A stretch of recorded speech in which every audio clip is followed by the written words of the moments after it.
വളരെ രൂക്ഷമായ ധനപ്രതിസന്ധി നിലനിൽക്കുമ്പോഴും കിഫ്ബി വഴിയും സാമൂഹ്യ സുരക്ഷാ പെൻഷൻ വഴിയും കൂടി കടമെടുക്കാൻ സംസ്ഥാന ഗവൺമെൻറ് ഇപ്പോഴും ആഗ്രഹിക്കുന്നു. അതുകൊണ്ടാണ് അത് രണ്ടും പിരിച്ചുവിടാത്തത്.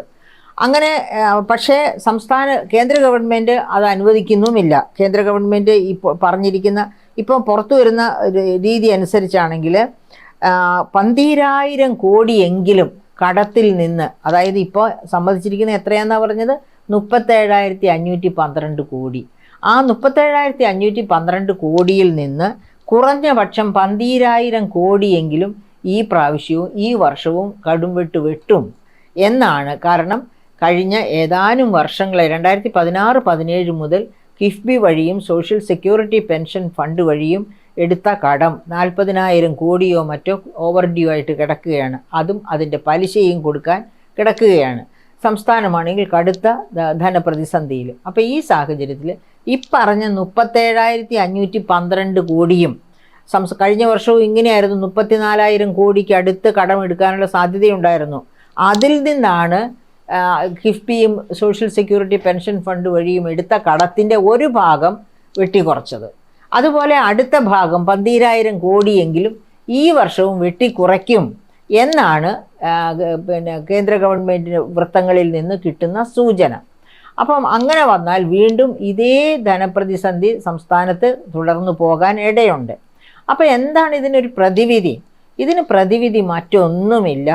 ചെലവുകളുടെ കാര്യത്തിൽ മര്യാദ പാലിക്കുക. അതായത് ദുർച്ചെലവ് ഇതൊക്കെ വേണ്ട എന്ന് തീരുമാനിച്ചുകൊണ്ട് കൃത്യമായ ആവശ്യങ്ങൾക്ക് വേണ്ടി മാത്രം പണം ചെലവഴിക്കുക. അതുപോലെ സ്പോൺസർഷിപ്പ് എന്ന് പറഞ്ഞ് നികുതി നൽകേണ്ടവർക്ക് എടുത്തുന്ന ആനുകൂല്യങ്ങൾ ഗവൺമെൻറ് സ്വന്തം, അതായത് സർക്കാരിൻ്റെ പോക്കറ്റിൽ ഖജനാവിലേക്കല്ല, സർക്കാരുമായിട്ട് ബന്ധപ്പെട്ട മന്ത്രിമാരുടെയും തന്ത്രിമാരുടെയും ഒക്കെ പോക്കറ്റിലേക്ക് സ്പോൺസർഷിപ്പ് വഴിയും ഒക്കെ പണം മേടിക്കാതെ, അങ്ങനെ സ്പോൺസർഷിപ്പ് വഴി പണം മേടിച്ചാൽ അതൊരു വേറൊരു ഇലക്ടറൽ ബോണ്ടാണ്. സ്പോൺസർഷിപ്പ് വഴിയുള്ള സഹായം മേടിക്കൽ എന്ന് പറയുന്നത് തന്നെയാണ് നരേന്ദ്രമോദി അദ്ദേഹത്തിൻ്റെ ഇലക്ടറൽ ബോണ്ട് പദ്ധതി വഴിയായിട്ട് നടപ്പാക്കിയത്.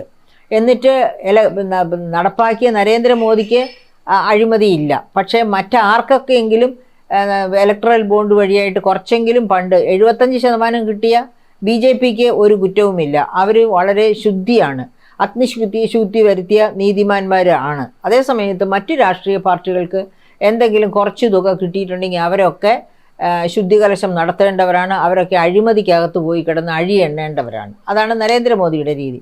അതുതന്നെയാണ് ശ്രീ പിണറായി വിജയനും LDF ഗവൺമെൻറ് പറയുന്നത്. അതായത് സ്പോൺസർഷിപ്പ് വഴിയൊക്കെ കിട്ടിയ പണം അത് ഇലക്ട്രൽ ബോണ്ടിൻ്റെ മറ്റൊരു രൂപമല്ലേ എന്ന് ചോദിച്ചാൽ നോ, ഞങ്ങൾ അങ്ങനത്തെ പണമൊന്നും മേടിക്കാറില്ല, ഞങ്ങൾക്ക് അക്കൗണ്ട് ചെയ്യാത്ത പണമേ ഇല്ല എന്നാണ് അവരുടെ വക്താക്കൾ പറയാറുള്ളത്. അപ്പം പക്ഷേ യഥാർത്ഥത്തിൽ നമുക്കറിയാം ഈ തരത്തിലുള്ള പണം, അതായത് സ്പോൺസർഷിപ്പ് വഴിയൊക്കെ പണം മേടിച്ചു കഴിഞ്ഞാൽ നികുതി വരുമാനം കുറയും. എന്തുകൊണ്ട്? അവിടെയും അങ്ങോട്ടും ഇങ്ങോട്ടും പരസ്പരം ചൊറിയുന്ന സ്വഭാവം കാണിക്കേണ്ടി വരും. അതുകൊണ്ട് ഇങ്ങോട്ട് സ്പോൺസർഷിപ്പ് തന്നു എങ്കിൽ ഞങ്ങൾക്ക് നികുതി ഇളവ് തരണം, ഞങ്ങളോട് നികുതി ചോദിച്ച് വന്ന് ശല്യപ്പെടുത്തരുത് എന്ന് ചോദിക്കുന്നവരായിരിക്കും. അതുപോലെ ഈ ക്വാറി മാഫിയായിട്ട് എടുത്തുന്നൊക്കെ കോടിക്കണക്കിന് സ്പോൺസർഷിപ്പ് മേടിച്ചു കഴിഞ്ഞാൽ അവർ കല്ലെല്ലാം വെട്ടി ഇറക്കി കൊണ്ടുപോകും. പക്ഷേ റോയൽറ്റി സർക്കാരിന് കിട്ടത്തില്ല. അപ്പോഴും ഖജനാവ് കാലിയാവും, പക്ഷേ പോക്കറ്റുകൾ നിറയും. അതാണ് ഇവിടെ ഈ കേരളത്തിൽ സംഭവിച്ചുകൊണ്ടിരിക്കുന്നത്. അപ്പം ഈ പോക്കറ്റ് നിറയ്ക്കുന്ന രാഷ്ട്രീയം മാറ്റിവെച്ച് ഖജനാവ് നിറയ്ക്കുന്ന ഭരണ നൈപുണി കാണിച്ചാൽ കേരളത്തിൻ്റെ ഖജനാവ് നിറഞ്ഞു തന്നെ നിൽക്കും. എന്തുകൊണ്ടാണ് നിറഞ്ഞു നിൽക്കുമെന്ന് ഞാൻ പറയുന്നത് എന്നറിയാമോ? അതായത് ഉപഭോക്തൃ സംസ്ഥാനം എന്ന രീതിയിൽ കേരളം ഇൻഡെക്സിൽ 1-ാം സ്ഥാനത്താണ് ഇന്ത്യൻ സംസ്ഥാനങ്ങളിൽ. പക്ഷേ ഇൻഡയറക്റ്റ് ടാക്സസ്, പരോക്ഷ നികുതി വരുമാനത്തിൻ്റെ കാര്യത്തിൽ 7-ാം സ്ഥാനത്താണ്. അപ്പോൾ ഉപഭോക്തൃ സംസ്ഥാനം എന്ന രീതിയിൽ 1-ാം ഇൻഡെക്സിലാണെങ്കിൽ ഇൻഡയറക്റ്റ് ടാക്സസ്, പരോക്ഷ നികുതി പിരിവിൻ്റെ കാര്യത്തിൽ 1-ാം സ്ഥാനത്ത് വരണ്ടേ? അപ്പോഴല്ലേ നികുതി ലീക്കേജ് ഇല്ലെന്ന് നമുക്ക് പറയാൻ പറ്റുള്ളൂ. അത് നടക്കുന്നില്ല, 7-ാം സ്ഥാനത്ത് നിൽക്കുകയാണ്. അതുകൊണ്ട് തന്നെ നമുക്ക് ഉറപ്പാക്കി പറയാം ഇത് ശരിയല്ല.